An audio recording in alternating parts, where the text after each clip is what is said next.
Kalıp bu var. Tamam. Boş ver. Yok, evet.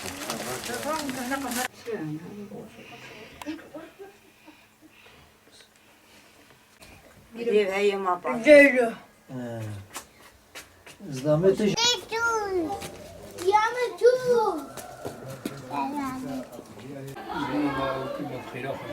بخير أخوك.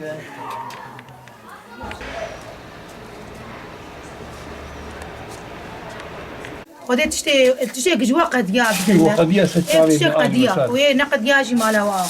Malumunuz bu Suriye'deki iç savaştan dolayı çok sayıda Suriyeli aile Batman'a yerleşmiştir ve bu aileler çok mağdur durumdadır. Biz Umut Gıda Bankası olarak bu ailelere yardım etmeye çalışıyoruz kendi imkanlarımız içerisinde. Ancak ailelerin sayısı çok fazla olduğu için bizim imkanlarımız yetersiz geliyor. Biz şu ana kadar 100 aileye yaklaşık yardım ettik. Bu yardımlar gıda, giyim, ev eşyası olarak veriyoruz.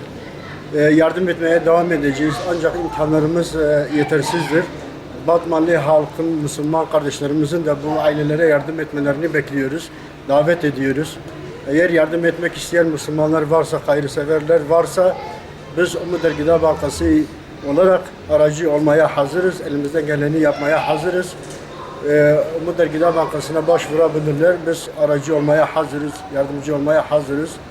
Şimdiden hayır yapan hayırseverlerin hayrını Cenab-ı Allah katında çok çok makbul görsün inşallah.